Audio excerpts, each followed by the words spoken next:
มาสูงพี่น้องใต้แผ่นดินยาวค่ะมาหอบหญ้ากันแต่งวันหนึ่งมาในวันที่30เดือนธันวาคม12ค่ะพี่แต้วค่ะก็2เอง1ปัก14นี้คำขึ้นในวันศุกร์เนี่ยเนาะเขายาม9:49 นาทีค่ะในเมืองถึงไทยก็มาหอบหญ้ากันตั้งขาใส่หนุ่มแทงปอกหนึ่งค่ะเอาค่ะคำขึ้นในก็ขาใส่หนุ่มแต่มี3หมกข่าวมาเนพี่น้องผู้ปันแหงเฮาข่าวก็จ้อมกันแทงค่ะหัวข้อข่าวที่1เท่ายิงก้นเมืองกึ๋งข้องยาเข้มขวักหนังตั้งอันวางไว้นาเก็กซึกมานนั่นเสียตกรถตายหัวข้อข่าวที่2ก้นเมืองเกี่ยวแม่เคยตัดแคปกลางใจเลือกตั้งผู้แทนตาแกดเขลิดลองอย่าผึดหัวข้อข่าวที่3ซึกมานฮอนเถ่าในเวียงเมืองปั่นก้นเมืองอ่ำฮัดกว่าให้กว่าซนว่าไหนครับเอาค่ะก็อันตั้งสดสมเป็นเจ้าค่ะเข้ามาโดยส่องยูทูบพาเสนมสังวัดถกเจ้าในก็กดติดตามใบปันขายยอก็กดปันตีหิ่งแต่งกำหนึ่งเป็นน้องเจ้าค่ะเตเลยหันข่าวอ่อนต่างเปิ่นเยี่ยวก่ออ่อนต่างสุดเมื่อรายการพดต่างข่าวครับเอาค่ะเอาคำมาต้อยหัวข้อข่าวที่1อ่อนต่างสุดข่าวเท่ายิงก้นเมืองกึ่งข้องยาเข้มขักหนังตังอันบางไว้นาเก็กซึกมันนั่นเสียตกรถตายวันไหนครับเท่ายิงก้นวันนักจีเพียงเมืองกึ่งก้อนหนึ่งกว่าจ้อนซอนเสียพ้องปอกขึ้นเฮินนั่นข้องยาโหขวักน้ำอันซึกลงปองจึงมันนางใบกลางตังนาเก็กหลันปางกีตุเจเวียงเมืองกึ่งนั่นแลเสียนตกรถลูกตายเมื่อวันที่28เดือนธันวาคมเขาย่ำกลางเหนือ10 โมงนั่นป้าจ้างหม่งอายุ64 ปีแม่ขอเสียมขี่รถเครื่องลูกตีจ้องหน้าเหนือเตะปอกขึ้นเฮินวันป่าง3 คำพ้องถึงตีลานเก็ดเติบซึกหลงปองจึงมันตีตั้งเพปังกีตุเจเวียงเมืองกึ่งนั่นขอแคมมันนางกล่องยาไม่น้ำอันซึกมัน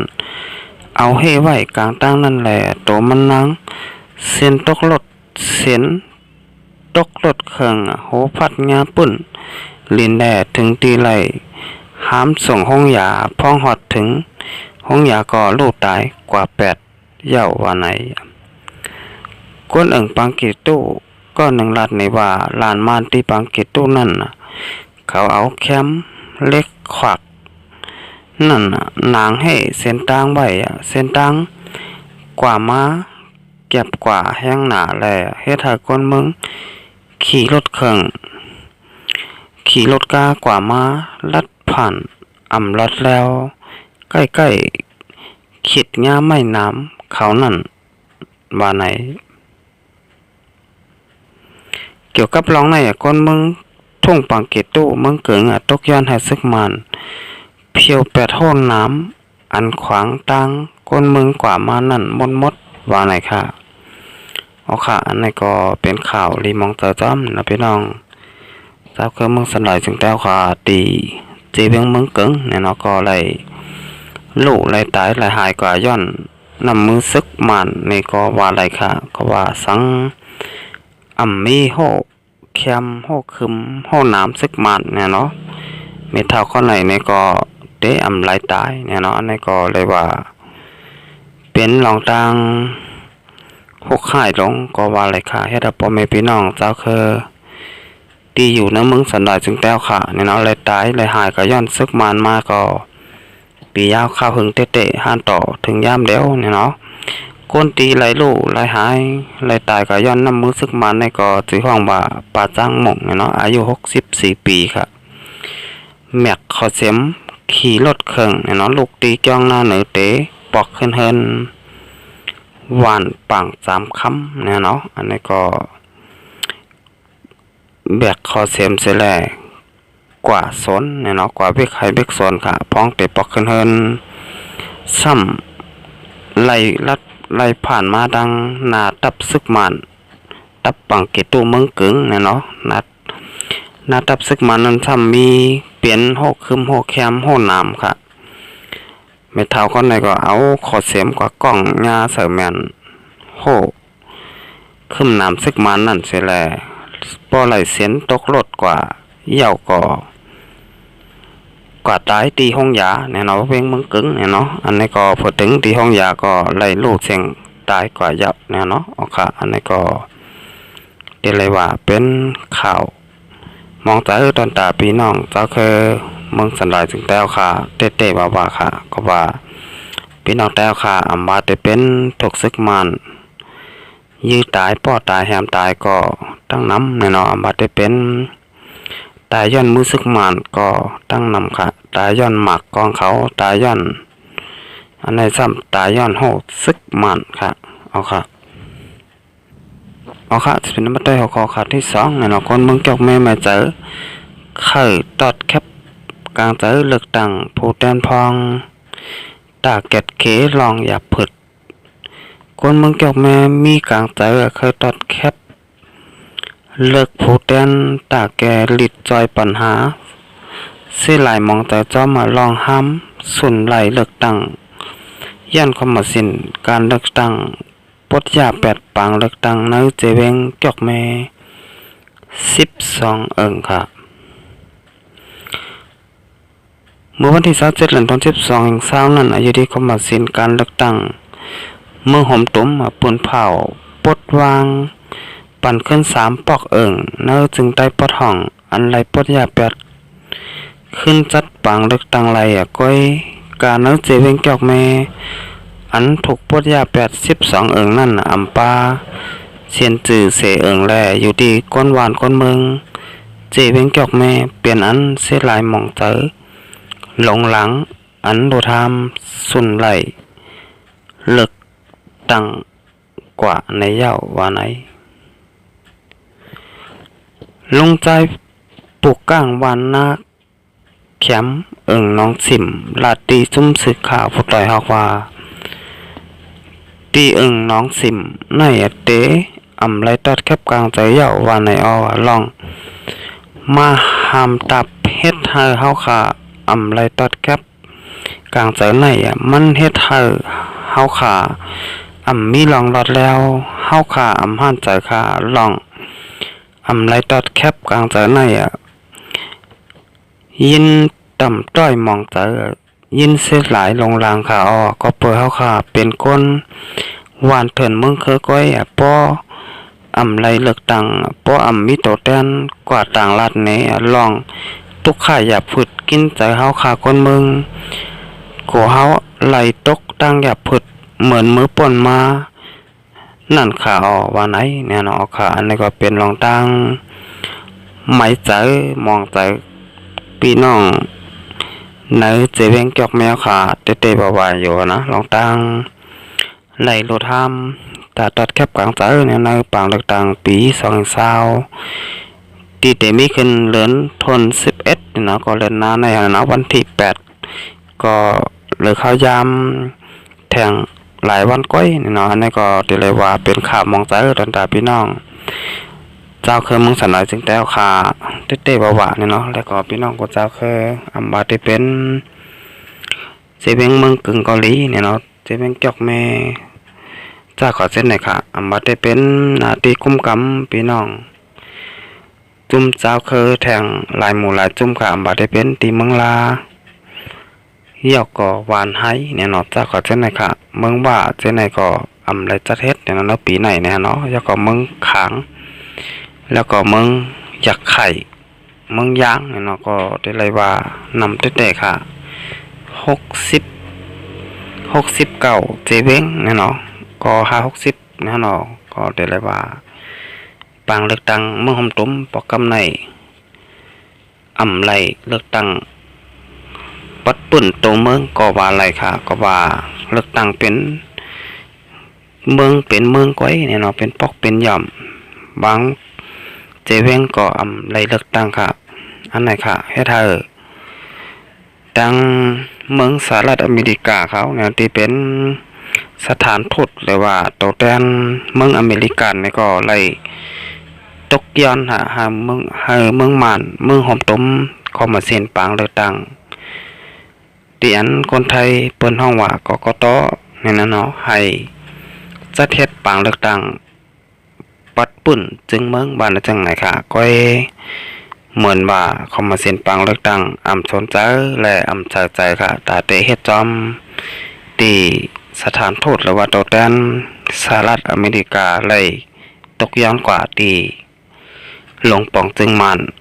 ยาวก็เขามาเซ็นปังเลือกตั้งเนี่ยเนาะเอาค่ะในก็แต่ละหันว่าซึกมาในไรซึกมาในหลงปองจึงมันเนี่ยเนาะก็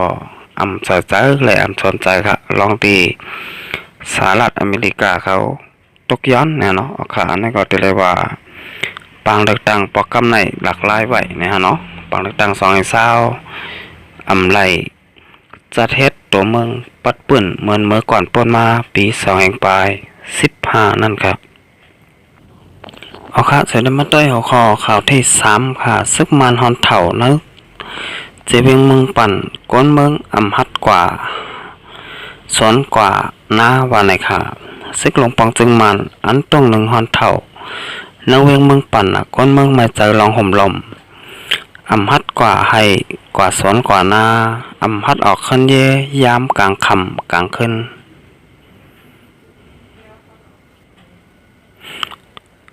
เดี๋ยววันที่27เดือนธันวาคม2020เขาย้ำกลางค่ำว่าหลังผู้ก้อน7ตอนง่ายยื้อตั้งน้ำหมอนมาซึกลงปองจึงมันจากเป็นรายงานซึกฮอนเถ่าซอกเตาจอมกิ่วจอมตางจอมปอกจอมบานจอมเนื้อเจเวงเมืองปั่นเจตอนล่างเคอจึงไปปอดจานค่ะเฮ็ดให้คนเมืองตกใจตื่นซ่านฮัดออกขึ้นเยข้าวยามกลางค่ำกลางคืนกำพองข้าวกลางวันยังฮัดกว่าเฮ็ดให้สวนการตั้งปอดผายจันเวียงเจนั่นลุงใจคนเมืองปั่นลาดว่ายามเดี๋ยวในซึกมันแจกเป็นรายงานซึกเสฮอนเท่าอยู่เนื้อเวียงกลางค่ำกลางคืนเจอใน1งานซึกในแต่มีเอ็นแห้งหมอก10ถึง20ก็ในค่าเฮาค่าฮัดออกกว่าตั้งหลายค่ากลางค่ำกลางคืนเย็นลงไว้ค่าก้นอันก้นเกินเหมือนกูปอกยาวตั้งแต่เป็นปัญหาตั้งไผ่จานนั่นมาว่าไหนหรือนั่นก้นมึงเจ้กว่าข้ามเฮ็ดให้เฮ็ดสนตั้งปอดไผ่จานเบียงเจ้กว่าทางเศร้าอยู่ไว้ตีวันหน้าบ่อนหอยจอยเจอนั่นก็ขึ้นอ่อนกันป้ายเข้าเวียงขึ้นเยาว่าไหนเส้นตั้งอันกว่าตั้งไผ่จานเบียงนั่นเฮาขาฮัดกว่าเฮ็ดให้สวนกันขาเย็นลงไว้ขาโกขาซึกมันต้องซอกเตานำแต่ขาก้นกว่าข้ามเฮ็ดให้เฮ็ดสวนตั้งไผ่จานเมืองปั่นก็ลัดในหนังไหนว่าสิเป็นปัญหาทั้งสองว่าสิเป็นปัญหาตั้งไผ่จานเมืองปั่นเมื่อวันที่27เดือนธันวาคม2020นั้นมาอยู่ตีทับซึกหลงปองจึงมันไผ่เตยเติงซึกยาราคาโขลำแถมแห้งซึกต้องซอกเตาลำส่วนตีนของเสียวขึ้นจึงได้ทับซึกจึงได้อาเสียแรดหาวแห้งบ้านไหนใจน้องหรือใจนี่เนาะผู้แทนสภาเสวียงเมืองปั่นปฏิเสธเพิกอันเตะเขาเข่งขึ้นตีนังสภาเจเมืองขึ้นแทงนั่นลาดว่าใจขาซึกเขาซอกเตากว่าเตามาเนื้อหวานเนื้อเนื้อปอกเจอในข่าวลงหลอกเงิดต่อก้นมึงแต่มีหนังเก่าว่าไหนซึกลงปองจึงมันอันมาฮอนเถ่าเนื้อเวียงเมืองปั่นในเป็นตะพมลมเตอเติงซึก ยาราคาโคลำวันไหนค่ะเอาค่ะนี่ก็วายเสเป็นปัญหาเนี่ยเนาะผู้ก่อน7 ตอนล่างเคอเลยแกมผู้ก่อน7 ตอนเมื่อวันที่27เนี่ยเนาะเดือนตุลาคมอันเป็นผู้ก่อน7 ตอนล่างคือและแกมผู้ก่อน7 ตอนคอมปาคอมบสินปางเลือกตั้งเนี่ยเนาะก็เลยอ่อนกันขึ้นกว่าตีเวียงเมืองปั่นค่ะตากระต้อยปื้นตีอันเตตาเตวางปุ้งเนี่ยเนาะให้พี่น้องคนบ้านคนเมืองมาตอดแคบกลางใจในวันที่8 เดือนหน้าเนี่ยเนาะเดือนที่11เนี่ยเนาะที่เป็นปางเลือกตั้งในเมืองห่มตุ้มเนี่ยเนาะเอาค่ะอันนี้ก็เฮ็ดให้ผู้ก่อน7 ตอนล้างคือและแก้มผู้ก่อน7 ตอนเลยถูกยื้อเนี่ยเนาะเลยถูกทับซึกของเสียกันถึงใต้อาเสียแดดยื้อเนี่ยเนาะก็ว่ามีรองป่องแรงไว้หลกหน้าเนี่ยเนาะอันนี้เป็นรองก็เป็นเลยว่าเจอตั้งใจยื้อเนี่ยเนาะเป็นรองฮึกใส่กันเนี่ยเนาะนี่ก็เป็นรองตกใจก็ว่าไหลเนี่ยเนาะก็ว่ากึ่งกลางฮบญาใส่กันเนี่ยเนาะก็ว่าเขาไรป่องแรงใบอ่อนตั้งเนี่ยเนาะเอาขาเอาคาติแดนว่าเมื่อก่อนป้นมาเนี่ยก็ตั้งตับซึกเสียแดดเนี่ยเนาะก็เลยปืนผ่าไว้ยาวเนี่ยเนาะสังวัดเดลงหาเสียงหรือว่าเดลงสวนตุ่มก้นเมืองเนี่ยเนาะก็เดลัยป่องข่าวไว้ลงนาอ่อนตั้งเนี่ยเนาะก็แกมผู้ก้อน7 ตอนล้างคือแหละแกมผู้ก้อน7 ตอนเนี่ยเนาะไรป่องข่าวป่องแรงปันตีลุ่มกับสารเนี่ยเนาะเสียเจเวงเมืองปั่นค่ะอันนี้ก็เดลัยว่าเป็นลองปัญหากันกว่าอิดออดเนี่ยก็ว่าอะไรฮะเนาะว่าเส้นนั้นมาซึกมานภายใต้คุ้มกำเต็งซึกโคล้ำเนี่ยเนาะก็เลยมาแถมแห่งซึกเข้ามาตีจีเพียงเมืองปั่นเนี่ยเนาะอยากก็เพเป็นหลายงานซึกเสียแลหอนเท่ากว่าเท่ามาอยู่ในวานในเวงอันไหนขายให้ได้ปอมก้นเมืองเนี่ยก็ฮัดเฮ็ดกว่าเฮ็ดไฮเฮ็ดสวนเฮ็ดนาซื้อกว่าเฮ็ดไทยเฮ็ดสวนเฮ็ดนาอยู่ก็อ่อนกันพอเขามาตีในเวงกันหมดยาวเนี่ยเนาะก็ว่าก็มีรองห่มลมเลยมีรองหลอดเพเนี่ยเนาะก็ว่าซึกมันเท่ากว่าเท่ามาอยู่ในเจเวงเมืองปั่นค่ะเอาค่ะตอนดักคำขึ้นในก็ค่ะเจ้าหนุ่มแต่ย้อนกึดลือไว้ก่อนค่ะต้องเกิดมาฮบมางากันแทงวันน่ะมาส่งเคราะห์